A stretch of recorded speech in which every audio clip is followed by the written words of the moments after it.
اللہ جل وعلا کی حمد و ثنا اور اس کے پیارے حبیب احمد مجتبی حضرت سیدنا و آقانا و مولانا محمد مصطفیٰ صلی اللہ علیہ وآلہ وسلم کی بارگاہ میں نذرانہ عقیدت اور محبت پیش کرنے کے بعد انتہائی واجب الاحترام محترم بزرگوں، بھائیوں، دوستوں، السلام علیکم ورحمۃ اللہ وبرکاتہ۔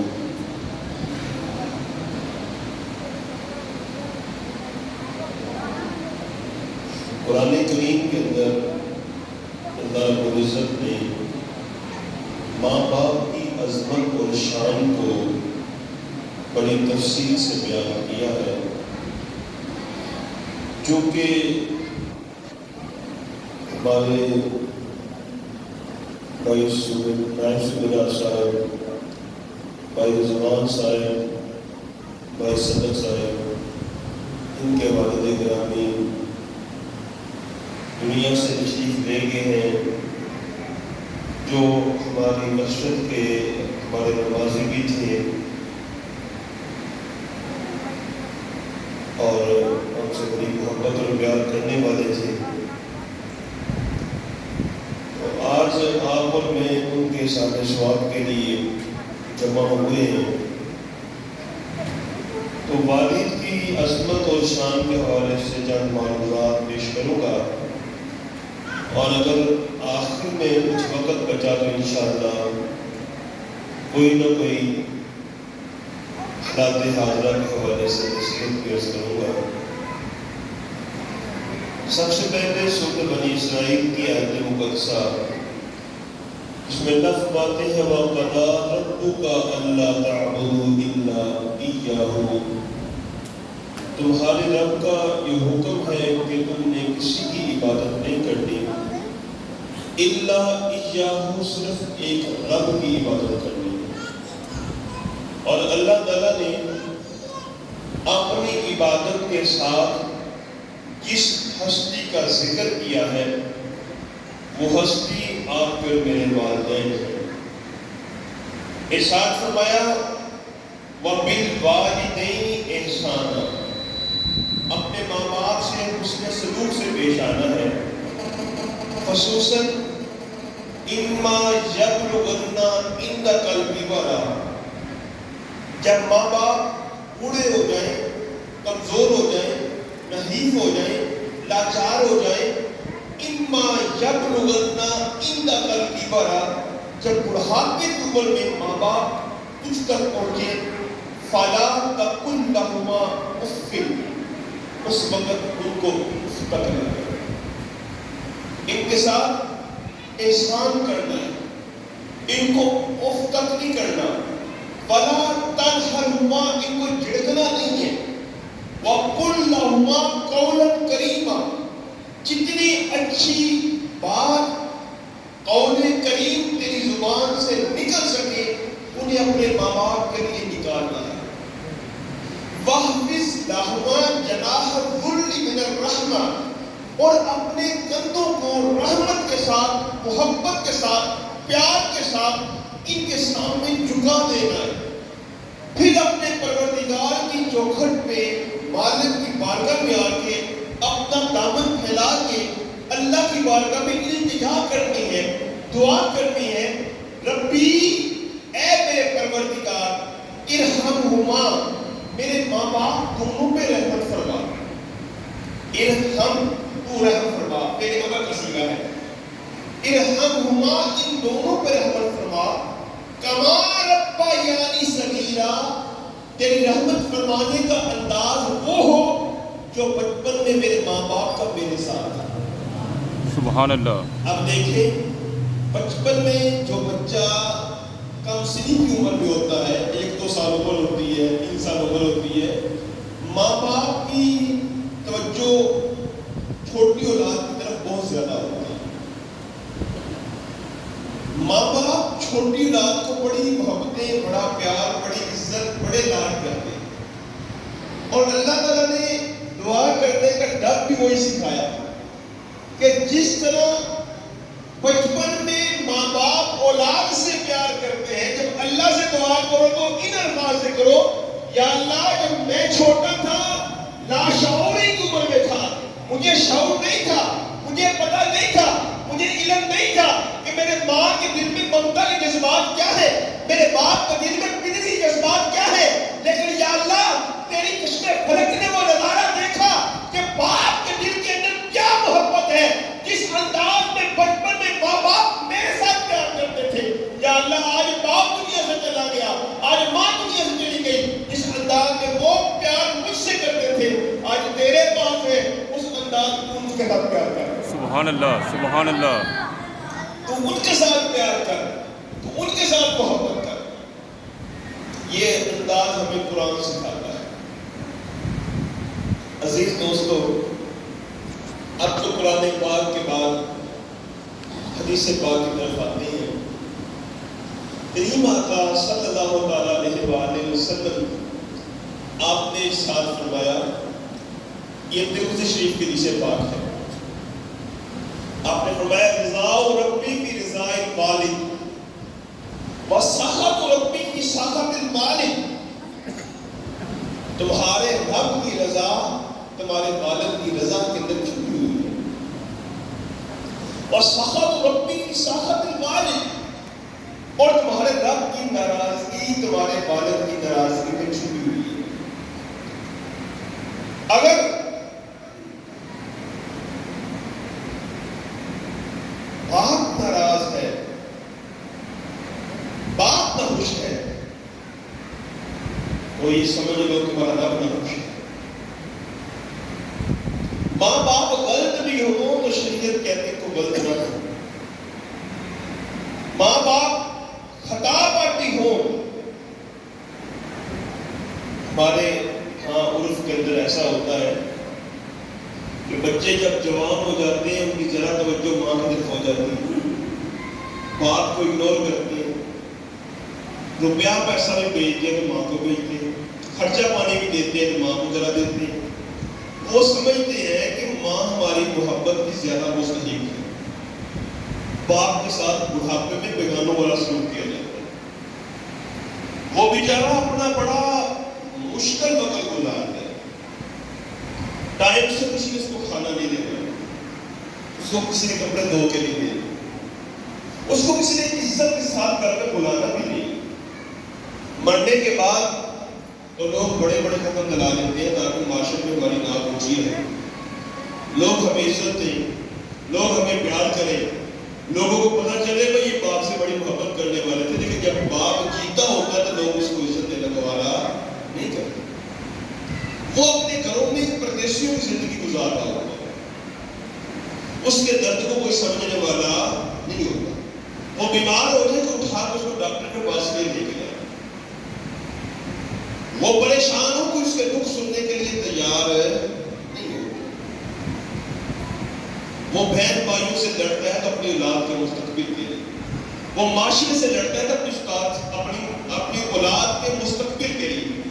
بعض کا وہ اپنی اولاد کے بہترین فیوچر دینے کے لیے ان کو ایسی چھتری دے دیتا ہے جس کو نہیں دینا چاہیے. وہ حرام کے ذرائع بھی اختیار کر لیتا ہے، لیکن میری اولاد اس طریقے سے کامیاب ہو جائے. اس کی وفا میں، اس کی محنت میں، اس کی محبت میں، اس کے خلوص میں کوئی کمی نہیں ہوتی. لیکن یہ میرے معاشرے کی ایک اٹل حقیقت ہے، یہ ایک بیان سچ ہے جو سننے کے لیے بھی ہم تیار نہیں ہیں. ہمارے رویوں کے اندر تبدیلی آ جائے. ہمارے باپ کے ساتھ رویے ٹھیک نہیں ہوتے. سن لو، شریعت محمدیہ یہ کہتی ہے ایک کام ماں بھی کہے اور باپ بھی کہے، دونوں اکٹھے کام کریں تو حکم کی تعبیر میں پہلے باپ کی بات مانی جائے گی پھر ماں کی بات مانی جائے گی. سبحان اللہ. اس لیے کہ ماں رقیق القلب ہوتی ہے، نرم دل ہوتی ہے، اس کی بات میں تاخیر بھی ہو جائے گی تو درگزر کرے گی. لیکن باپ کی جب بات کو اگنور کرو گے اس کو تکلیف ہوگی. اس لیے شریعت نے یہ کہا ہے کہ حکم کی بجائے آخری میں پہلے باپ کی بات کو ترجیح دی جائے. لیکن ہماری بحیثیت قوم کسی نے تربیت نہیں کی، بحیثیت قوم کسی نے ہمیں سمجھایا نہیں. ہم نے سمجھا ہے اور صرف جنت ملنی ہے باپ ماں سے ہی ملنی ہے، باپ کا ساتھ کوئی سروکار نہیں۔ میرے دوست ایسی بات نہیں، نبی پاک صلی اللہ علیہ وآلہ وسلم نے فرمایا کہ باپ جنت کا اوسط دروازہ ہے، درمیانی دروازہ۔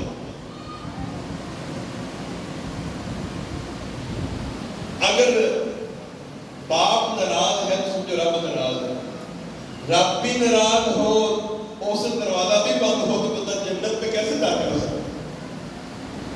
اس لیے یہ جو دوہرا رخ ہے نا اس کو ختم کرنے کی ضرورت ہے۔ اپنے مزاج کے اندر ہماگیریت اور یکسانیت پیدا کریں۔ جو شریعت نے کسی چیز کا معیار بنایا ہے اس معیار کے مطابق چیزوں کو سمجھنے کی کوشش کریں۔ اپنی طبیعت کے ساتھ آپ نے اور میں نے جو معیار بنا لیے ہیں ان معیاروں کے ساتھ زندگی کو نہ سمجھیں۔ ایک نوجوان کریم آقا صلی اللہ علیہ وآلہ وسلم کی بارگاہ میں حاضر ہوا، آ کے عرض کرتا ہے یا رسول اللہ صلی اللہ علیہ وآلہ وسلم مجھے اذن جہاد چاہیے۔ ہمارے ہاں بھی ایسا ہوتا ہے کہ لوگ ہمارے ہاں بھی ایسا ہوتا ہے کہ لوگ جہاد کا بڑا جذبہ رکھتے ہیں، شوق رکھتے ہیں، اللہ تعالیٰ کے راستے میں نوجوان اپنی جان کا نذرانہ پیش کرنے کو سعادت سمجھتے ہیں۔ تو کریم آقا صلی اللہ علیہ وسلم کی بات میں بھی لوگ آیا کرتے تھے۔ ایک جوان آیا تو اس نے پوچھا کہ یا رسول اللہ مجھے کسی نے جہاد چاہیے۔ تو آقا کریم صلی اللہ علیہ وسلم نے پوچھا احی والدہ، ایک روایت کے الفاظ میں رات پڑھ رہا تھا، فرمایا علاقہ والدین، کیا تیرے لیے ماں باپ ہے؟ علاقہ والدین، کیا تیرے لیے ماں باپ ہے؟ اب نبی پاک صلی اللہ علیہ وسلم جب کسی شخصیت کی تعمیر فرماتے تھے تو آپ کا مزاج ایسا تھا وہ بندے کی سائیکی کے مطابق اس سے بات کرتے تھے۔ جیسا کسی کا مزاج ہوتا اس کی طبیعت کو سمجھ کے بات کرتے۔ ایک بندے نے پوچھا کہ یا رسول اللہ قیامت کب آئے گی؟ تو آپ نے فرمایا کہ جب امانت میں خیانت کی جائے۔ ایک بندے نے پوچھا کہ یا رسول اللہ قیامت کب آئے گی؟ جب آپ نے فرمایا کہ جب رشتوں کو پامال کیا جائے۔ ایک بندے نے پوچھا یا رسول اللہ قیامت کب آئے گی؟ آپ نے فرمایا کہ جب سود عام ہو جائے گا۔ ایک نے پوچھا کہ قیامت کب آئے گی؟ آپ نے کہا جب بے حیائی عام ہو جائے گا۔ اب سوال ایک ہے، جواب کئی ہیں۔ اب اس کے مطلب کیا ہے؟ وہ اس کی تطبیق محدثین نے یہ لکھی ہے کہ رسول اللہ صلی اللہ علیہ وسلم جب آپ کی بارگاہ میں آپ کسی نے پوچھا کہ یا رسول اللہ قیامت کب آئے گا؟ آپ نے فرمایا تو نے اس کے لیے کیا تیار کیا؟ بات کو سمجھیے اگر امریکی میں جا کے اب رسول اللہ صلی اللہ علیہ وسلم کا مزاج گرامی ایسا تھا کہ آپ بندے کے اندر جس چیز کی کمی فیل کرتے تھے اس چیز کو پیش نظر رکھتے تھے۔ کوئی خاندان کوئی برادری ایسی تھی جو امانت میں خیانت کرنے کی آتی تھی تو آپ فرماتے جب امانت میں خیانت کر دی جائے گی تب قیامت آ جائے گی۔ ایک قبیلے کے اندر سود خوری کا مزاج تھا تو آپ فرماتے جب سود عام ہو جائے گا۔ ایک بندے کو عبرت پذیری کا غفلت کا معاملہ تھا تو فرمایا کہ جب غفلت عام ہو جائے گی۔ سمجھانے کے لیے بات کر رہا ہوں۔ اب جیسا کسی کا مزاج ہوتا آپ ویسا جواب دیتے تاکہ اس بندے کی اصلاح ہو جائے۔ ان تمام چیزوں کے مجموعے کو بشدت رکھا جائے تو یہ ساری چیزیں علامات قیامت سے۔ اب یہ جوان آیا اور آپ کہتا ہے کہ یا رسول اللہ صلی اللہ علیہ وسلم میں یہ جہاد کرنا چاہتا ہوں، کسی نے بتایا کہ یا رسول اللہ اس کے بوڑھے ماں باپ زندہ ہے اور اس کے علاوہ آپ کی خدمت کرنے والا کوئی نہیں ہے اور حضور یہ آپ کی بارگاہ میں جہاد کرنے کا ارادہ کر رہے ہیں۔ تو آپ نے پوچھا حج والدہ یا علاقہ والدین، کیا تیرے لیے والدین ہیں؟ قال نعم یا رسول اللہ، تو کہنے لگا ہاں اللہ کے نبی والدین تو ہیں۔ تو آپ نے اپنی دونوں ہاتھ کی انگلیاں جوڑ کے اس کے سینے کے مار کے فرمایا فَفِيهَا فَجَاهِدْ فَفِيهَا فَجَاهِدْ، جا ان کی خدمت کر، یہ تیرا جہاد ہے۔ سبحان اللہ۔ جا ان کی خدمت کر رہے، یہی تیرا جہاد ہے۔ اور میرے بھائی توجہ کرو، عام بندہ نہیں، دو جہانوں کے مالک، دو جہانوں کے سردار محمد عربی، جس کے صدقے اللہ نے کل کائنات بنائی ہے، ان کے ساتھ ان کی معیت نے اللہ کے راستے میں اپنی جان قربان کرنا کتنی بڑی سعادت ہے، لیکن وہ ہستی کہہ رہی ہے کہ میرے ساتھ جہاد کرنے سے بھی بہتر یہ ہے کہ تو اپنے ماں باپ کی خدمت کر۔ سبحان اللہ۔ کون سے بڑا پیر ہو سکتا ہے؟ اگر میں آپ سے پوچھوں تو بندہ آپ کو یہ کہے کہ پیروں کی خدمت کرو، ماں باپ کا بیمار ہو، حالت میں مبتلا، یہ حال ہے۔ ماں باپ بستر پہ بلک رہے ہو، بیٹا چلا لگانے چلا جائے، اور دین کی خدمت ہو رہی۔ بھائی شریعت نے ہمارے لیے ترجیحات ڈکلیئر کی ہے، شریعت نے ہمارے لیے چیزوں کے اصول بتائے ہیں۔ ہم نے اپنی مرضی کے مطابق، طبیعت کے مطابق شریعت نہیں بنانی، بلکہ شریعت کے مطابق اپنی طبیعت بنانا ہے۔ جیسے اللہ کے نبی نے فرمایا ویسے چلنے کا نام شریعت، وہ شریعت ہے، نہ کہ جو اپنی بات مزاج کے مطابق اچھی لگی وہ کر لی۔ جیسے پنجابی میں ہم بولتے ہیں میٹھا میٹھا آپ کوڑا کوڑا تھرو تھرو، تو ایسا مزاج نہیں ہونا چاہیے۔ جو چیز بھی آپ کے لیے قرآن و سنت میں جس کا تعین کر دیا جائے، جس کو بتا دیا جائے، ان کو اسی ترجیح کے ساتھ لینا، اس چیز کا مزاج ہونا چاہیے۔ اب ایک اور حدیث پاک آپ کے سامنے پیش کرنا ہو، نبی پاک صلی اللہ علیہ وسلم نے فرمایا حل ادلکم علی الکبائر، صحابہ کیا میں مجھے بڑے بڑے کبیرہ گناہ نہ گنواؤں؟ بڑے بڑے گناہ کیا ہے؟ ہمارے یہاں بھی ایک خاص مائنڈ سیٹ ہے، ہم سمجھتے ہیں کہ جھوٹ بولنا گناہ ہے، قتل کرنا گناہ ہے، زنا کرنا گناہ ہے، شراب پینا گناہ ہے، فسق و فجور کرنا گناہ ہے۔ لیکن کریم آقا صلی اللہ تعالیٰ علیہ وآلہ وسلم نے 4 قسم کے بڑے گناہ گنوائے۔ اس حدیث سے کہا حل ادلکم علی الکبائر، الاول الاشراک باللہ، سب سے بڑا جو گناہ ہے وہ اللہ کے ساتھ شریک ٹھہرانا ہے۔ سب سے بڑا گناہ کیا ہے؟ شرک۔ اور ہمارے عقائد میں سب سے بنیادی جو عقیدہ ہے، سب سے اہم عقیدہ ہے، یہ علم الکلام کی بحث کرنے لگا ہوں، ہمارا بنیادی عقیدہ جو ہے وہ ہمیں تمام مذاہب سے، تمام مسالک سے یکتا کرتا ہے، وہ عقیدہ توحید ہے۔